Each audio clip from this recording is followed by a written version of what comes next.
A very warm welcome to everyone to this webinar on behalf of the Social Sciences Against the Hostile Environment, or SSAHE. We have been running webinars now for a few years. We started as a project of the Special Interest Group on Refugees, Migration and Settlement, which was established by some fellows of the Academy of Social Sciences. We work as social scientists on issues of racism and migration in the UK and globally.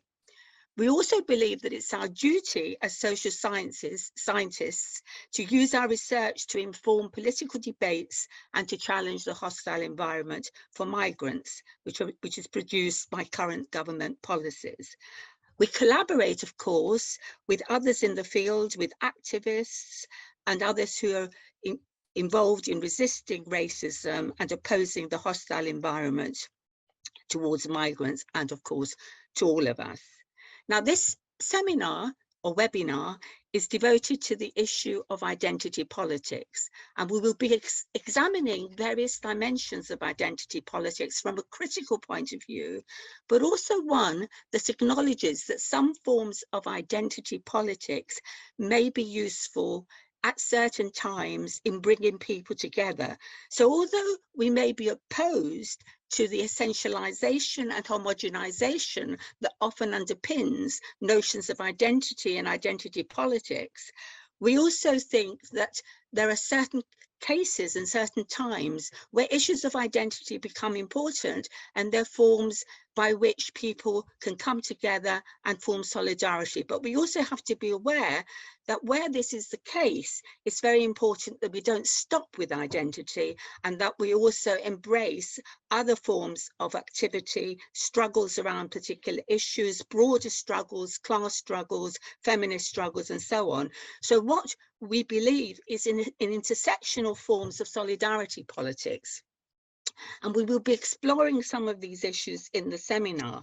Of course, it's become particularly important at the moment to consider the political life of identity politics, because although identity politics has been critiqued by the right and the far right, as well as the left, it's very noticeable that the right is in fact using particularly vicious and terrible forms of identity politics to pursue its own neoliberal and far-right agendas, particularly through what have some been called the culture wars, which I believe is wrongly kind of named as culture wars, because I see those wars as very much political and class wars, not just as culture wars. But culture is often used as a mode for pursuing the projects of class and racial politics. So having said that, as a little introduction, I want to say a few technical things, if you like. One is that this webinar is going to be recorded. So if you feel that you don't want to participate, please let us know via the text or any other means that you don't want to be the camera to take you and to record you. The other thing I want to say is that we are planning a series of other webinars, and we're also planning a conference in April, sometime around Easter, although we haven't fixed the date yet. And I would welcome everybody who's interested and everybody who is involved in action against the hostile environment to contact us and let us know, and you're absolutely welcome to take part in our activities and play a role. Now, our speakers today will be talking about all the important issues that I've mentioned, and our first speaker, who I will now introduce, is Dr. Rina Sainik, who will be talking about post-racial politics and the brown Tory.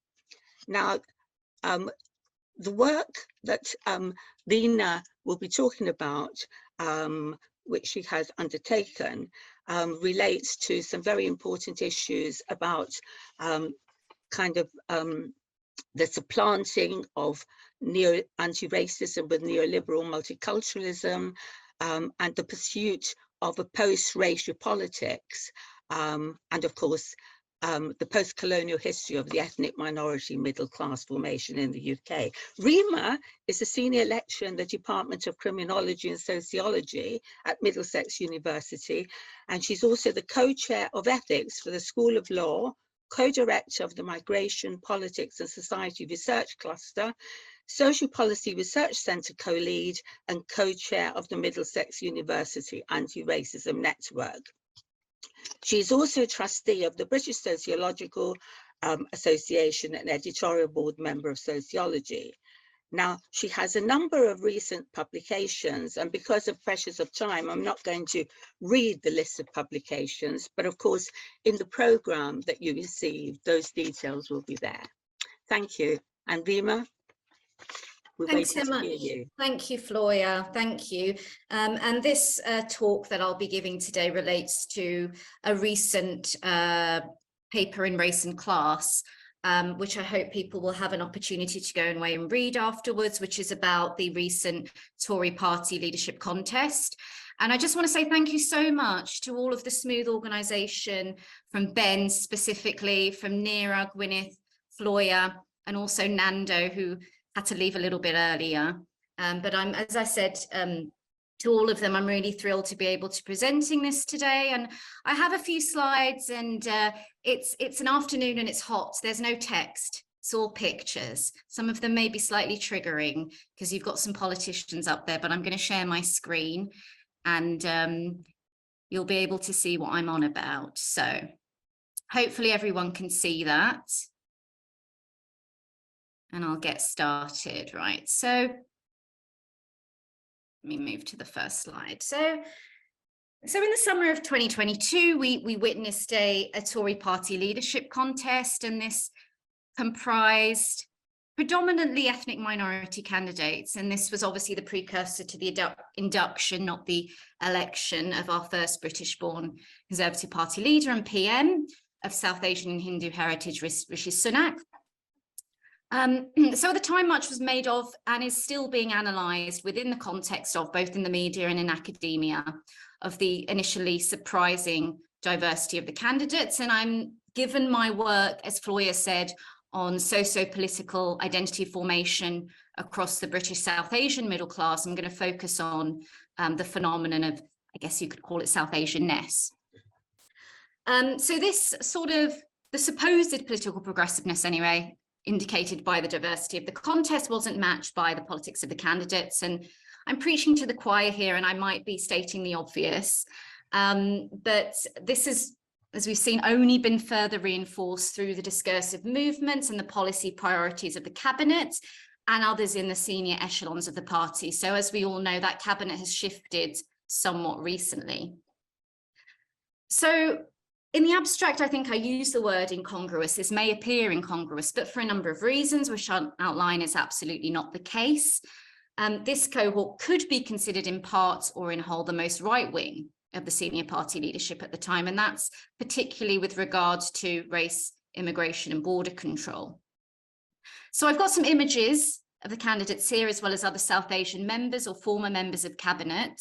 As we all know, not all of these people are within Rishi's cabal, and lower level politicians and campaigners. So the tentacles of ethnic minority political conservatism aren't just at the top.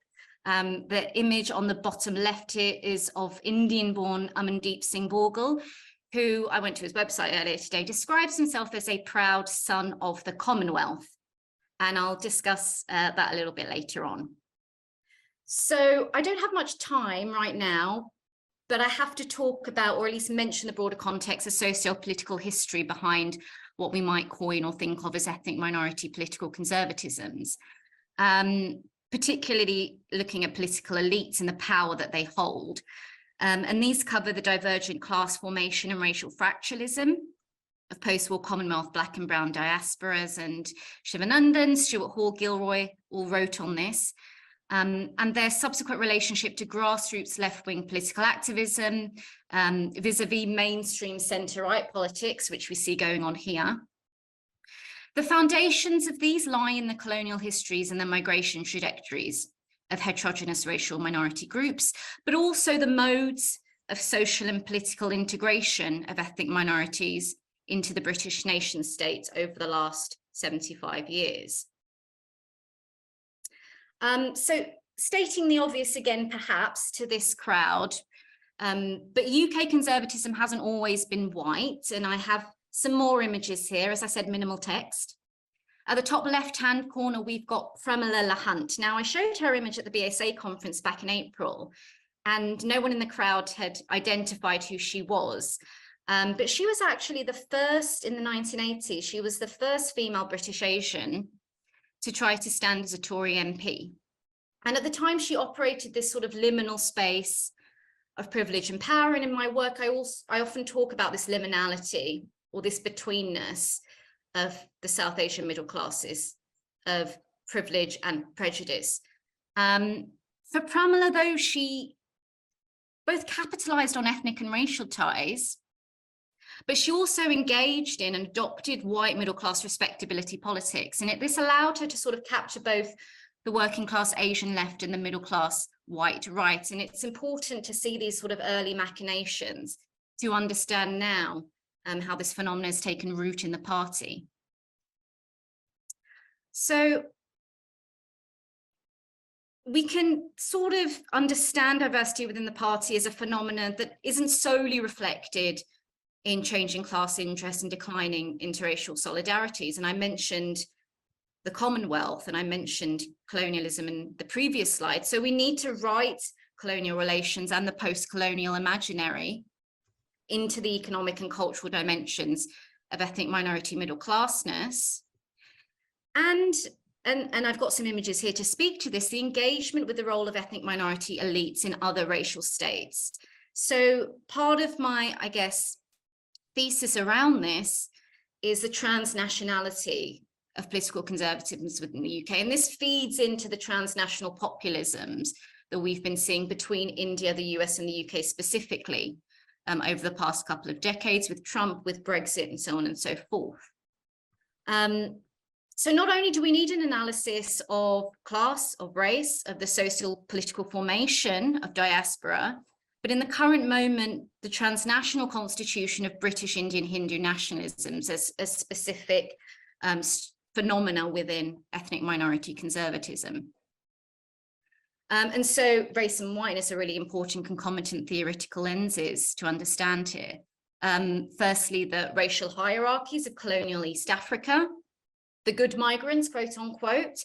In many respects, this form of social and political relations privileged Indian over indigenous Black flourishing, and it also embedded the concept of Indo-Aryan identity as a category of racial superiority. And this is allowed, and Aditya Chowdhury talks about this within sort of the hyper-racial US context, the actual conflation or the meeting of white nationalisms and Hindu nationalisms. And so this sort of black and brown Republican phenomenon is really important to look at within what's going on in the UK, and it's a very different scenario. So a lot of right-wing baiting by ultra-rich political candidates. But there are links here with, as I said, the model minoritization of immigrant groups, and importantly, the subsumption of race under neoliberal individualist discourses. And Brett St. Louis talks about how this sort of post-racial verbiage is credentialized or legitimized when it comes from mouths of color. And I've got a tweet here from one of the candidates for the upcoming Republican Party presidential primary, Nikki Haley. I think it's just a great example of that neoliberal individualist pitting of responsibility against victimology. So she says that Barack Obama essentially set minorities back by singling them out as victims instead of empowering them. In America, hard work and personal responsibility matter. And I'm not going to go into sort of the constructions and the thresholds over Britishness apropos model minorityism, but it's really important, obviously, to understand what's going on here. Just a little bit of context about the party itself, okay? Ethnic minority representation has been strategic. It's been a tool for the party. And I think we're all aware of that. So, you know, when they had their nasty party image under William Hague, the ethnic diversification really was a deliberate political project for them, above and beyond the sort of the ideological basis of it. Fielding these ethnic minority candidates in Tory safe seats allowed them really to increase the number of ethnic minority MPs and gain some traction with these model minority diasporas, and even beyond that as well, as we've seen with the Red Wall. Tory support is much more fluid and heterogeneous than it used to be, but I won't go into that. These candidates that we see now, however, and I'm thinking about Suella Braverman largely when I talk about this, have doubled down on policies disproportionately affecting racialized minorities, more so than we could perhaps see their white counterparts doing. And this goes back to the post-racial verbiage that Brett St. Louis was talking about. And in some cases, they've sort of, with aplomb, waged the war on woke. And I think our other speakers will be talking about that. I won't go into too much detail. So they've really sort of continued the long history in British conservatism of the formalization and the neutralization of anti-racism to allow race to reproduce without destabilizing the capitalist conditions, which allow, obviously, capitalism to racialize and extract from marginalized, racialized people, and really legitimizing and credentializing it to some respect.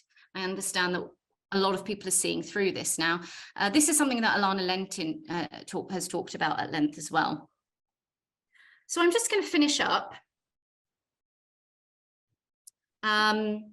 with a quote here from Shivanandan, who was talking about the Black political identity and the struggle for a radical Black political identity. So we can think about identity politics, the culture wars, one identity being reduced and pitted against another. Black political culture or Black political identity, we can almost conceptualize as the historical antithesis of that. And Shivanandan spoke in 2016 to the fragmentation of that political category under neoliberal multiculturalism, supplanting the fight of this racialized collective, of this grassroots collective, with the power ambitions of the ethnic minority individuals. So, you know, if we consider ethnic minority conservatism as an embedded, deliberate and successful function of the racial capitalist state that facilitates its reproduction and allows a hostile environment to proliferate and hinders and problematizes anti-racist action and identification as a Black anti-racist, where do we go from here? And that was one of the questions actually that was put to me when I presented on something similar at the BSA conference back in April. So I guess that's a question or a provocation, but of course these themes will be discussed in some of the other talks. But I'm just going to stop there. I'm not sure whether I'm over time or under time, Floya. Well, I think we have about 15 to 17 minutes for each speaker. I will stop there then. Well, thank you very much, Sina, for that talk.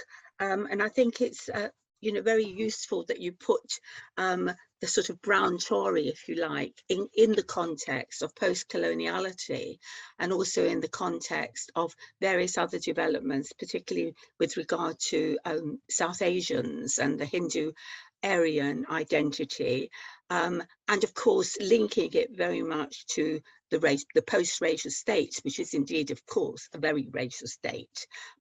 Post-colonial racial state has different dimensions to it than others. And here we have the use of culture and the use of sort of individualization as part and parcel of the racialization process. So the fact that we have brown and Black Tories, you know, and they have important positions, doesn't of course mean that you know, they will represent those categories, even though we might actually say those categories are never homogeneous anyway, because they're cross-cut by class interests and of course cultural background and experience and so on. So thank you very much for that talk.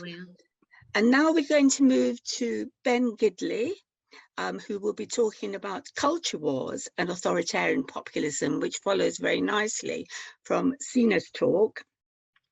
And Ben is particularly interested in how the right uses identity politics and culture wars to secure support for their authoritarian populist project in the context particularly of economic crisis. So, and the question he wants to ask at the end is, how can we rebuild anti-racist solidarity to resist authoritarian populism and the hostile environment? Ben is a reader in sociology and psychosocial studies at Birkbeck. He's a board member of the European Sociological Association Research Network 31 on racism and anti-Semitism, a board member and social media officer, British and Irish Association of Jewish Studies, research associate of the Birkbeck Institute for the Study of Anti-Semitism, member of the International Centre on Racism at Edge Hill, editorial board member, Monitor Global Intelligence on Racism, and founder member of Social Scientists Against the Hostile Environment. So Ben, you have the floor. Thank you very much, Flo. Thank you for that introduction as well. So I'm going to just share my screen if I can. Go.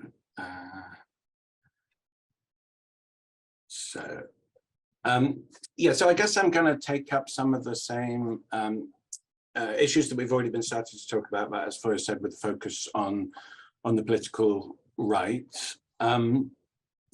And I guess I'm going to start with something from, I think it was our last webinar when we looked at the hostile environment on the Kent coast and the detention centres, and the point that some of the activists from Kent were making about the way in which members of the public kind of inflamed by the rhetoric that our political class use, taking it into their hands to kind of act as vigilantes to uphold the law against what they see as a migrant invasion, and a kind of continuity between the discourse expressed by people like, you know, the current and last Home Secretary talking about an invasion, a migrant invasion of the islands of Britain, and the kind of violent street politics that followed from this. There was in October kind of terrifying arson attack on one of the detention centres in Kent,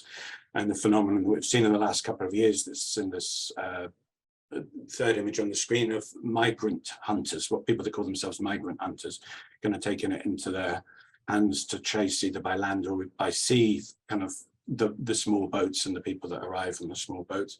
And so how is this kind of chain carried out? This is just a spotlight on one of these migrant hunters who is on social media under the name Patriotic Crusader, and sees himself as fighting a literal war against migrants. Here he is in a Nazi SS uniforms, and there he is on outside my local pub, protesting against a drag queen story time a couple of weekends ago. So this kind of chain of kind of ideas between a migrant invasion, a diversification of Britain, and all sorts of other threats, gender ideology, that kind of form the sort of street front line of the culture wars. This street front line of the culture wars is obviously related to what's going on in Westminster, in the centre of power, the kind of idea of a woke conspiracy, a woke elite taking over the country, things like critical race theory moving out of arcane classroom discussions amongst social scientists to being given like huge explanatory power by right-wing politicians. And I think the connection between this kind of far-right street violence and mainstream anti-migrant policies has long been established. I think Steve Cohen's book, published 2 decades ago, No One Is Illegal, gave a historical account of the kind of relationship between far-right street politics and government anti-migrant legislation. It's kind of intimate connection. But I think what's really significant about the current moment and about the kind of deployment of culture wars in our public discourse is that that's facilitated the collapse in the distinction of the kind of firewall between the mainstream conservative right and the extreme far right. And that's something Aaron Winter and Aurelian Mondon have written about in their book Reactionary Democracy. And I think there's been a few important attempts to kind of discuss this in terms of kind of fascist creep in mainstream politics, as Alexander Reed Ross calls it, or a kind of convergence around authoritarianism between the far right and mainstream right that Dave Renton talks about. And what I'm going to focus on in the rest of my time today is how the right, the mainstream right, has used identity politics and culture wars to secure support for an authoritarian populist political project in the context of an economic crisis. Many of you will have realized that I take that term authoritarian populism from Stuart Hall, who coined it at the end of the 1970s. The concept was really laid out in the book he wrote with John Clark and others, Policing the Crisis, published in 1978, which talks about the moral panic around things like mugging, racialized moral panics around law and order breakdown as a mechanism for the construction of an authoritarian consensus and conservative backlash, where kind of images of fear were used to secure consent for a particular political project. And he developed the idea in the 1980s in discussing Thatcherism, for instance, in a kind of classic essay in New Left Review, 1985, where he talks about the construction of popular consent. He's using Gramsci's idea of hegemony, this kind of mixture of control and consent, where authoritarian politics secure popular support by building up a kind of bloc and alliance, bringing in popular opinion behind a kind of elite project. And I think what I want to argue is that this concept, Hall's concept, is a good, a very relevant, helpful concept for understanding today's conjuncture and the way that the mainstream right has taken up far right themes in the context of a deepening economic crisis and a deepening crisis of constitutional legitimacy. And I'm gonna linger for a minute on this slide here. This is a chart produced by the Financial Times data journalist John Bone Murdoch, great hero for data geeks on social media. And this is a slightly complicated chart, which I'll unpack a little, which I think is the kind of illustrates the core of the argument that I want to make in this presentation.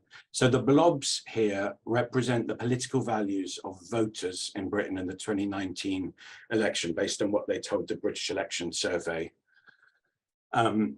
And they're basically their answer to a series of questions about values in the British Election Survey. Bone Murdoch has mapped onto this very kind of crude but useful two-dimensional axis between the up-down axis is between kind of social conservatism at the top and more kind of social liberalism at the bottom, and then economic left and right values on the left and right. And what you'll see is that both Brexit Party voters, as it was in 2019, and Tory voters are actually, when you ask them about their economic values, overwhelmingly on the political left. They don't want rabid free market economics. They want some degree of kind of social support. What distinguishes them, however, from Labour voters is in 2019 is that they buy into kind of authoritarian traditional social values.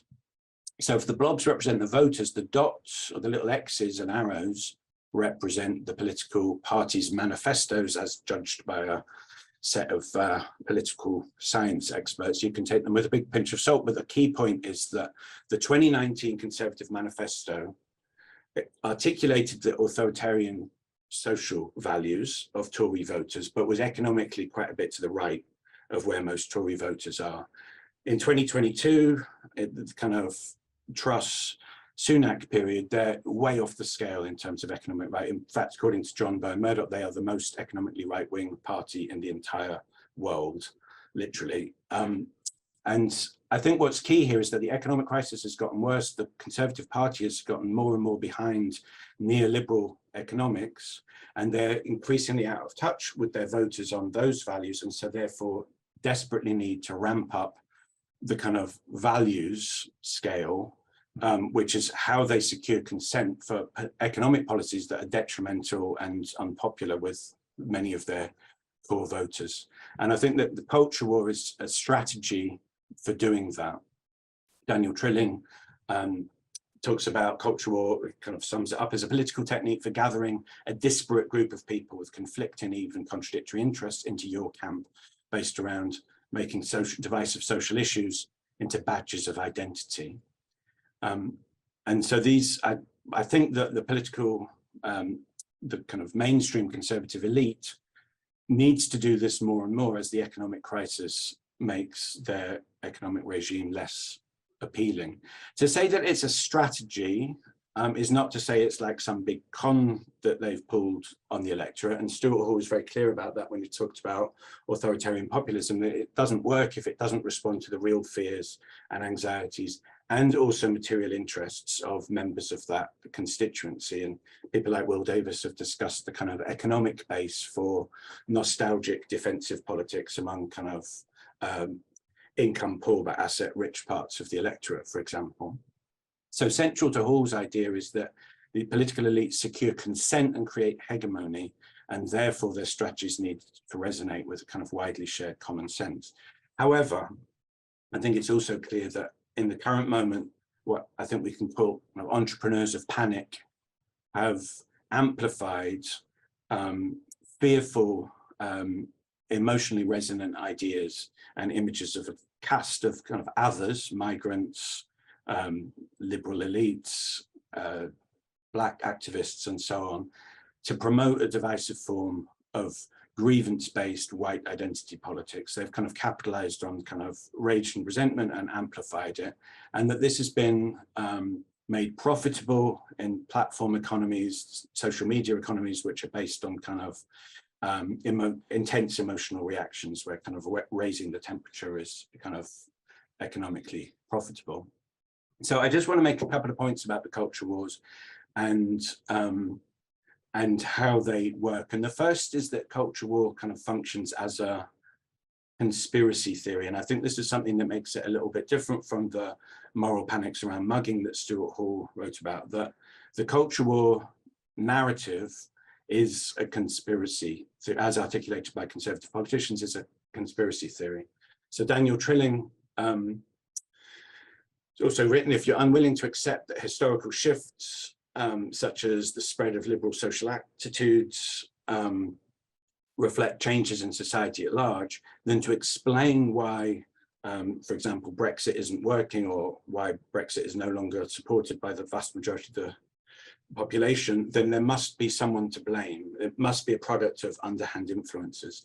And so the idea of wokeness or cultural Marxism or biased establishment is the kind of culprit that's picked out to explain the failure of otherwise securing kind of popular consent. And so conspiracy theories, I think the key thing about conspiracy theories is that they can bind together politically, socially, economically disparate constituencies politically around a set of common fears and common anxieties. As you all know, so just a couple of examples of the kind of the conspiracy theory form that culture wars take. I mean, Nick Timothy, who was Theresa May's advisor, kind of wrote this notorious article for the Telegraph about the secret plot to thwart Brexit funded by George Soros, would be one example. The whole idea of cultural Marxism taking over the world is another kind of conspiracy theory which has been articulated by Braverman, among others. I think that the idea of a new elite kind of imposing its ideas on the populace, as explained in this Times podcast by academic Matthew Goodwin, is another example of a conspiracy theory. Or most recently, I don't know if anyone caught this, Liz Truss, who said, you know, whatever you try as a politician to pull the levers on the economy, there's other people who stop you, by which she meant the Bank of England, the kind of financial elites, this kind of shadowy, underhand set of figures. And I think that these mainstream versions of conspiracy theory amplify, echo, and reinforce more extreme versions that they don't themselves articulate, but which circulate on the street and social media, such as the idea of the Great Reset or the Great Replacement, and more explicitly racist versions. But nonetheless, I think that all conspiracy theories tend to lead back to the kind of meta-conspiracy theory of anti-Semitism. I think that a lot of conservative pronouncements have kind of some form of anti-Semitism quite close to the surface. The idea of Soros, the globalist elite, the idea of citizens of nowhere, cultural Marxism, all plug into quite long-standing anti-Semitic conspiracy theories. So that's the first point. The second point, I suppose, is the role that academics have played, in particular academics from a centre-left background, in providing a kind of intellectual language and an apparent sort of scientific empirical base for these conspiracy theories. And there's a few examples on the screen. I've already mentioned Matthew Goodwin, Eric Kaufman, Paul Collier would be another example, who've given a kind of, not just a respectable cover, but a kind of scientific language to explain things like kind of fugitive migrant invasion. And I think that this is key, again, if we're going back to Hall, the idea of securing consent and in particular legitimacy for the project. If it maybe contrasts a little with the kind of extreme versions of culture wars that we see in the US, where there's that are purely based around division. In the UK, the kind of conservative elites have tried to use, for example, the image of diversity that Rima spoke about, as well as left-wing academics or ex-left-wing academics to secure a kind of legitimacy for their project. So this is my final 2 minutes. I tried to I put this question at the end of my little abstract for this talk, but I don't really have a full answer to it. I'm hoping maybe Neera will in her talk. So how can we rebuild anti-racist solidarity to resist this kind of authoritarian populism and the hostile environment? And I guess just to start with, I would suggest maybe 4 ways that we're not going to be able to do it. And one of them is by, I think, trying to trying to appeal to the kind of the culture war kind of constituencies by portraying ourselves as just as patriotic, just as nationalist, just as anti-migrant, and that only kind of intensifies the culture war, I think. Similarly, probably not by kind of class reductionism that sort of takes aim at all forms of identity politics, as has happened in some parts of the left, and Valivan and James have written about this very well. And we can maybe talk about this in the discussion, but I don't think a more kind of assertive counter identity politics is the kind of right answer. I think that just deepens the terms of the culture war. And then finally, although I've got some sympathy with this position, I think that the kind of more in common, trying to defuse the culture war by emphasizing what we have in common, is kind of an unsuccessful strategy, because it kind of doesn't respond to the sort of emotional appeal and kind of constituency building work that the culture wars have done. So I think going back to Stuart Hall, it's probably a kind of very long term, he talked about the war of position, of kind of rewriting the terms of the debate, refusing the terms of debate that are given to us by the culture war, promoting kind of more contentious, deliberative forms of politics. And I think that social scientists have both the kind of opportunity, but also a responsibility here to kind of speak out in relation to the ways in which the mainstream right have tried to use academic arguments to legitimate their strategy. And I guess the final kind of note that I'll finish on, this image here is of residents resisting a kind of a migrant border control raid in Peckham last year, that I think there is a constituency for change, kind of mass constituency for change. Satnam Virdi and Brendan McGeever in their new book, Britain in Fragments, talk about this, that there is a kind of social constituency that counters the alliance that the Tories have put together around authoritarian populism. So I'll stop there. Thank you very much. Thank you very much, Ben, for that very thought-provoking presentation. Authoritarian populism is a form of populism that abounds almost everywhere historically and in the present, and the drawing on values and cultural idioms is very significant, particularly where the economic projects of the right no longer really appeal, particularly at the emotional level, to large numbers. In fact, also not just Labour voters, but Tory voters. And we have seen this in other countries, for example, in Greece, where the humanitarianism of those who were actually voting for the right in Greece was manifested in the receptions that they made towards refugees and migrants up to a certain point. And then, of course, the political discourse kicks in about which is about, you know, their own security and the threats and so on. So these sorts of idioms are particularly significant in the current period. And thank you very much. I mean, one thing that, you know, I'm sure that you would have spoken about this too, is the important role of sort of appealing to nationalism and patron national values as universal human values, but also heteronormativity and the threats from kind of sexual minorities and, you know, the kind of changing scenario of culture, which appears very threatening to people who actually themselves are very impressed. So not demonizing the working class Tory voter is an important thing that has come out, for me at least, from your talk. So thank you very much for that. Okay, so now we move to our final speaker, who is Neera Yuval-Davis. And Neera will be talking about identity politics, intersectionality and solidarity, raising, I suppose, as a sort of crux, some of the issues that already have been raised by the last two speakers. And she will be talking about the basic flaws underpinning identity politics of reification and homogenization, and how this has actually functioned to identity politics has acted actually not to unite people, even across lines of feminism or left wing politics, but actually to fragment even more, because those cultural aspects actually trigger lots of different kind of positions amongst the left and amongst feminism. We can see that, for example, with issues about transgender, particularly, I think, with the feminist movement. So Neera is Professor Emeritus and Honorary Director of the Research Centre on Migration, Refugees and Belonging at the University of East London.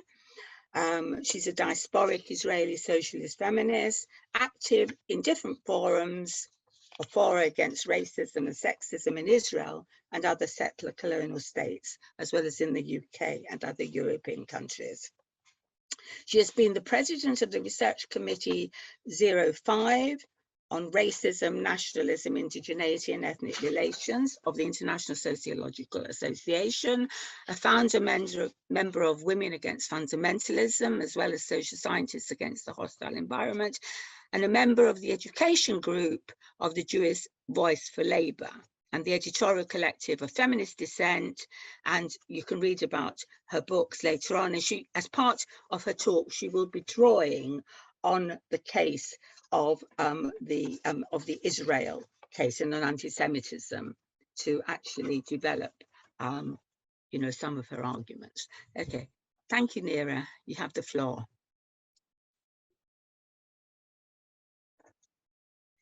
Can't hear you.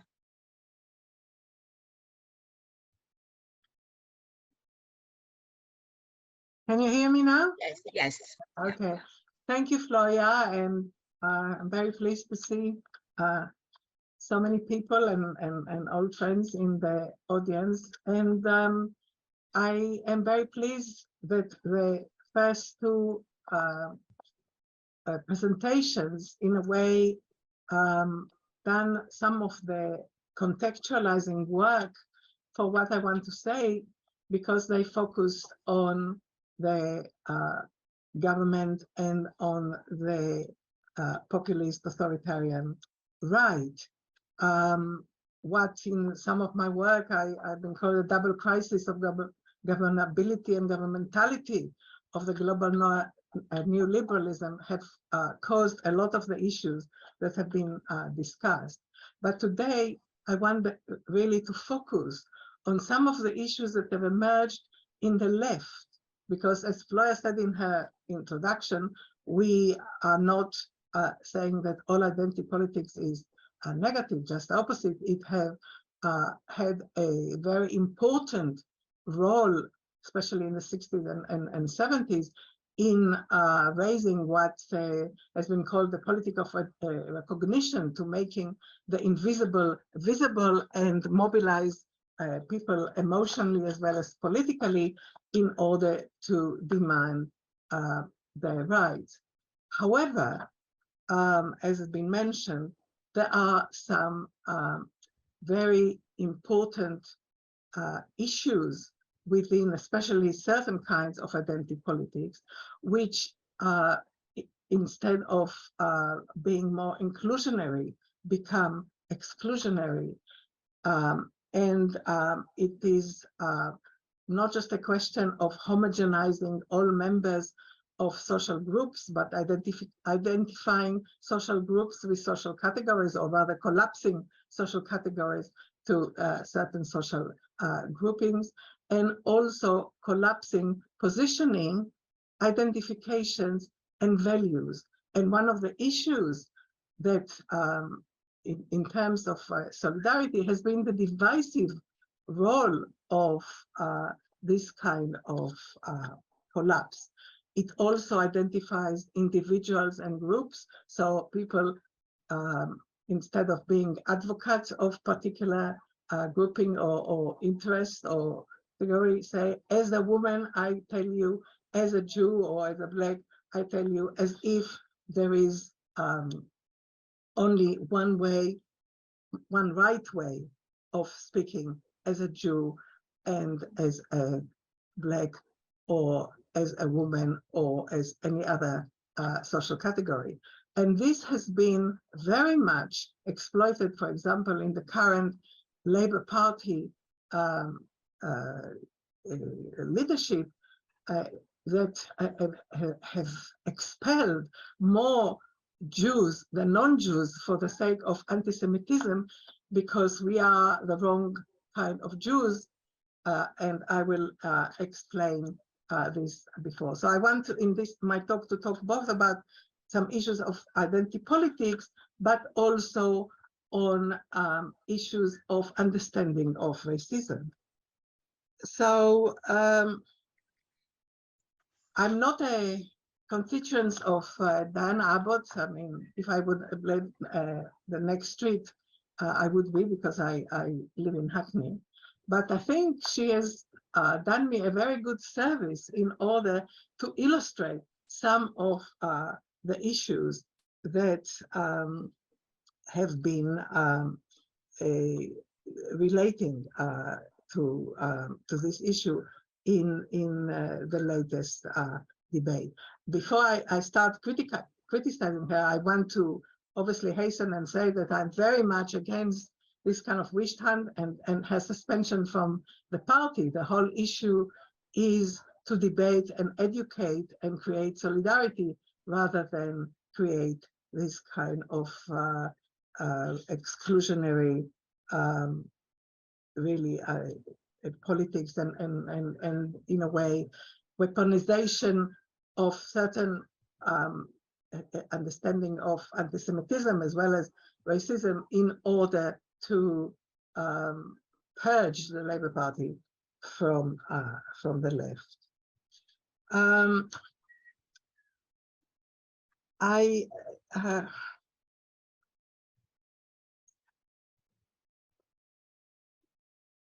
think that if we look at what she's been saying, is that Diana Abbott have stepped into one of the favorite occupations of certain kinds of identity politics, which some have been calling the oppression Olympics, trying to not only homogenizing all Blacks, all Jews, or Roma, but also create a hierarchy of victimhood, of suffering, and in a very ahistorical and a-contextualizing way.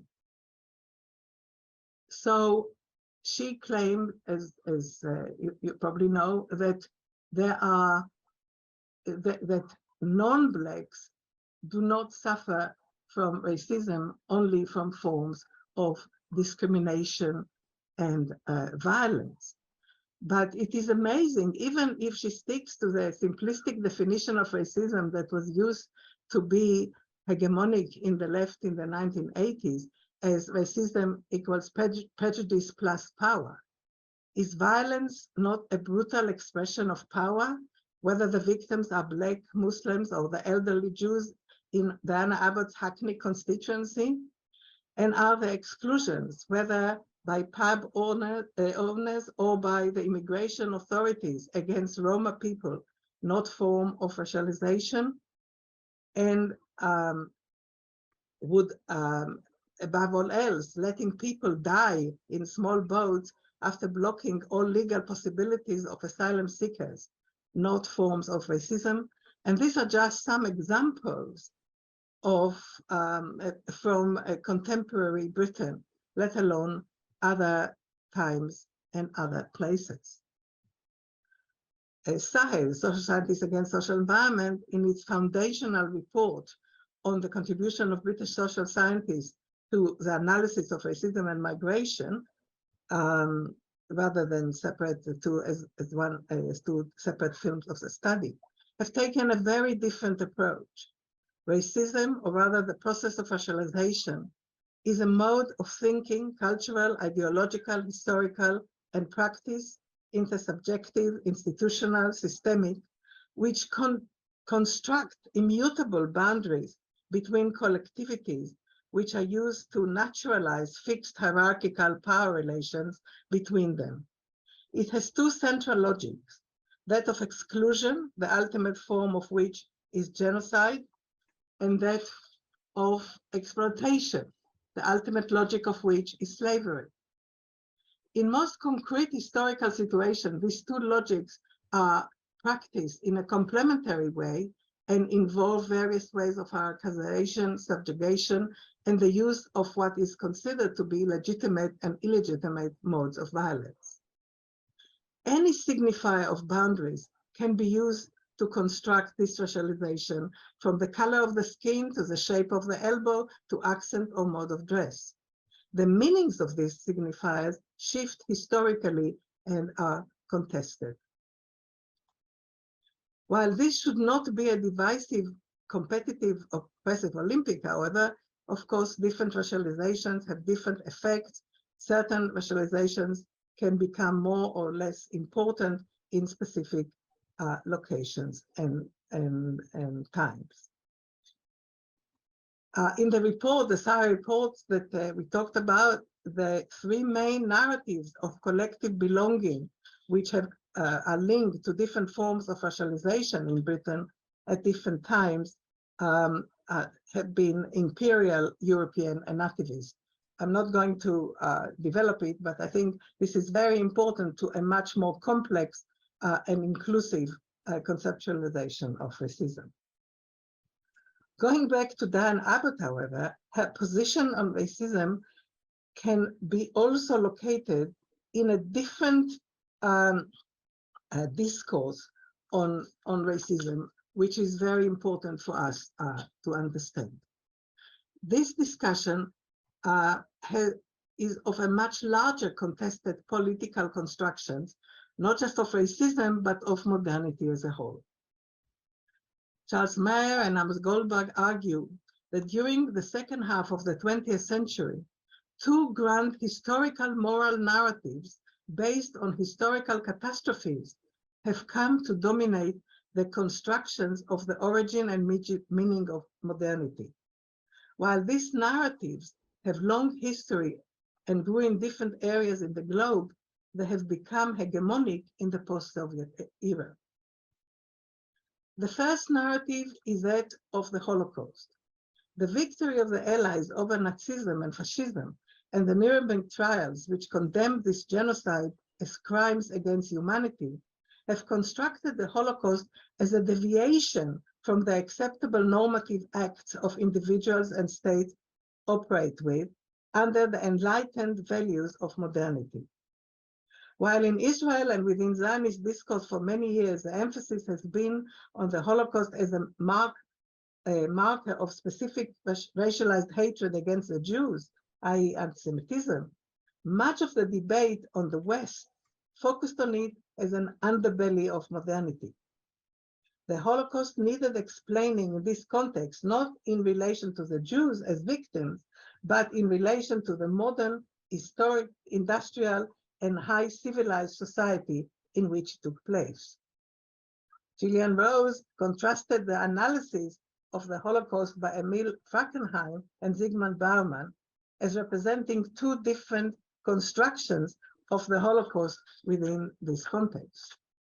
She claims that Emil Fackenheim Holocaust philosophy argues for the uniqueness of the event, while Zygmunt Bauman Holocaust sociology developed in his Modernity and the Holocaust argues for its normality.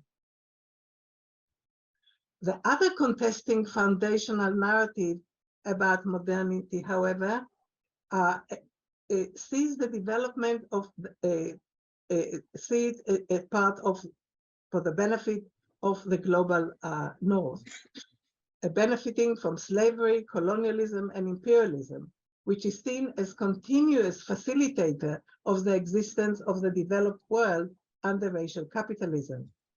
As David Harvey called it, accumulation by dispossession. In this narrative, racism is not deviation, but the underlying distributive principle of modernity, as well as a major source of the accumulation of Western capitalism, which facilitated as well as embodied modernity. It did this by exploiting, extracting, destroying, and dispossessing valuable resources, commodities, and labor from the global South. While anti-Semitism via the Holocaust has played the main role in the construction of racism in the Holocaust catastrophe foundational narrative modernity, it has been virtually absent in the one which focuses on racism against non-white, non-European groupings of people living in the global South, constituting migrant communities in the global North, and or living and dying in the gray zones on global bordering scapes. Racialized practices of exploitations and or exclusion, which took place towards European minorities, whether Jews, Roma, or the nomad Sami in Northern Europe, have tended to be absent completely from the dominant dichotomous discourse which constructs the globe as the binary North and South, nor of racialization within the global South, like, for example, towards the Rohingya and other racialized minorities there. These two narratives of modernity, although they can also be seen as complementary, as they have sometimes been described, especially since the 1950s, have progressively diverged and have clashed more and more about the issue of Israel and the Palestinian in recent years. So while the Holocaust and anti-Semitism was very Westocentric, the racial capitalism is very much towards the global South. Now, the so-called new anti-Semitism, the transformation of anti-Semitism into an Israel focused, has been facilitated by the construction of Israel as a collective identity of all Jews, whether they live in Israel or not, and whether they construct themselves Zionist or not.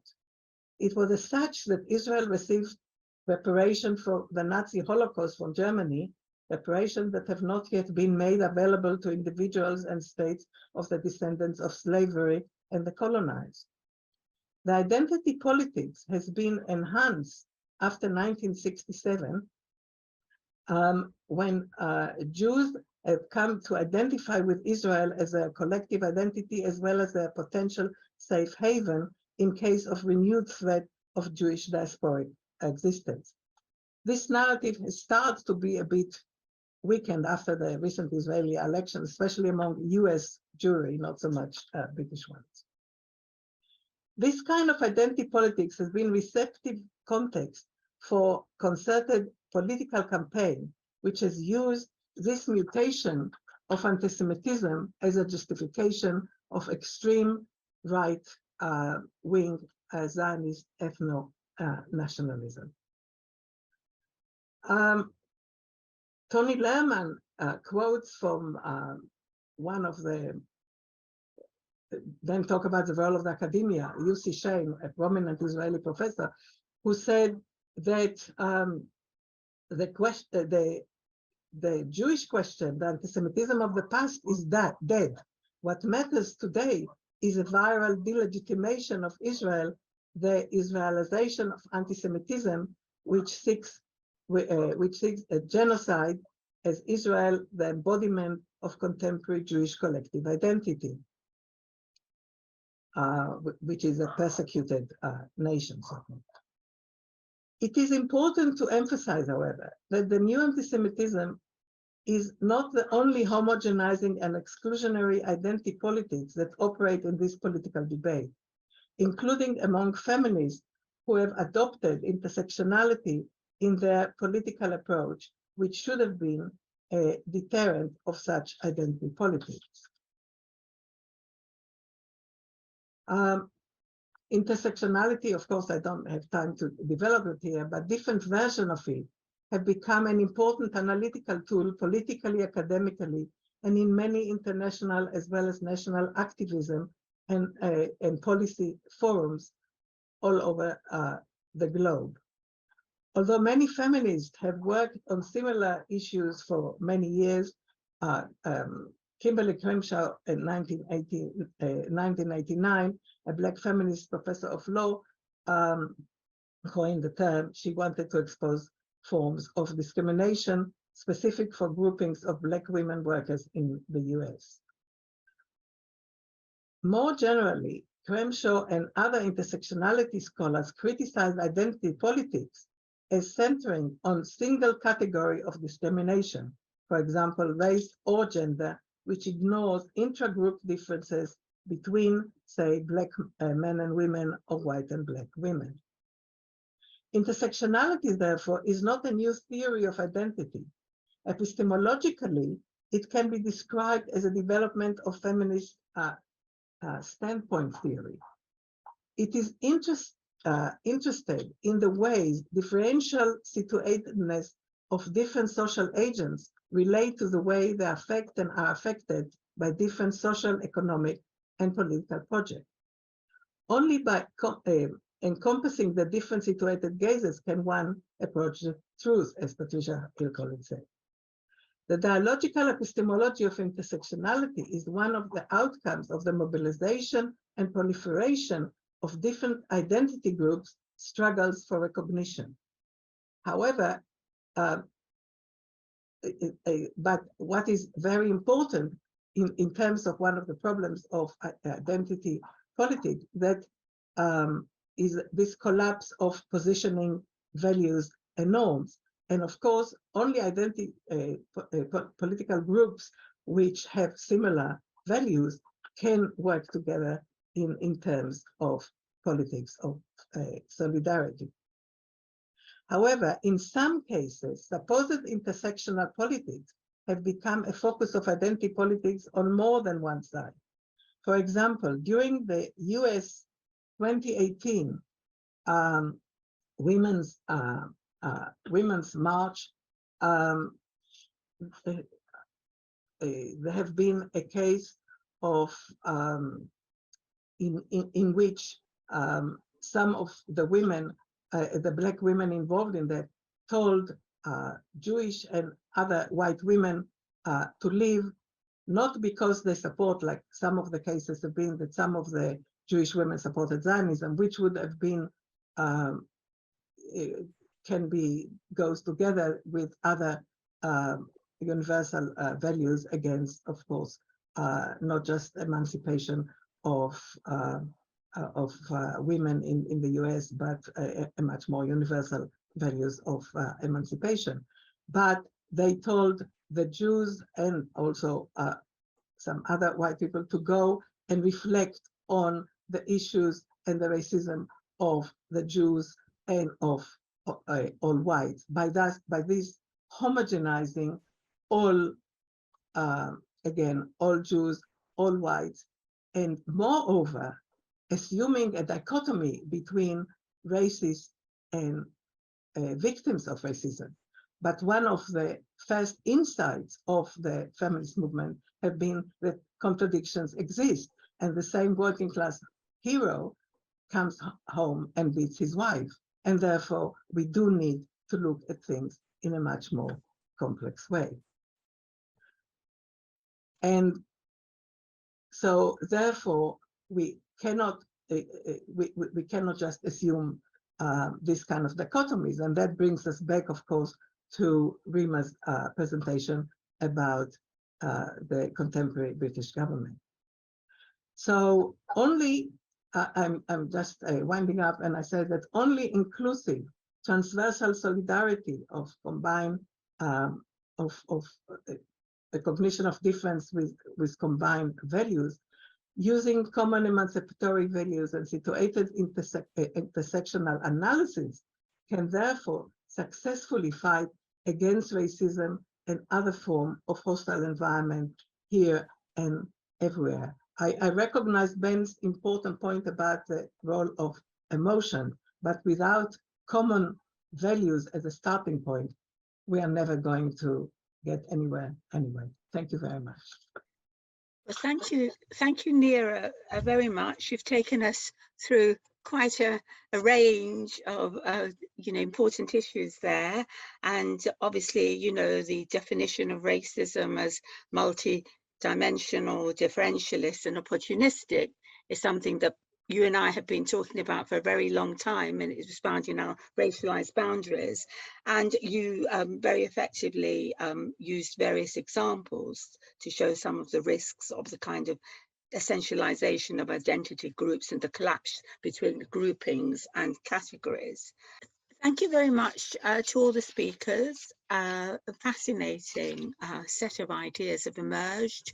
I think it's it's a work in progress, working through how to tackle these issues, how to combine forms of identity politics with solidarity politics, an identity politics which is not reduced to identities, but which uses identity at strategic points, for commoning, for bringing together people, but which doesn't stop with identity, which extends beyond identity, which is inclusionary, and a solidarity politics that is beyond just rainbow solidarity over bringing people together in a kind of coalition politics over various issues, towards a politics which is inclusive and where many different voices are heard, but what unites these voices is a transformatory strategy against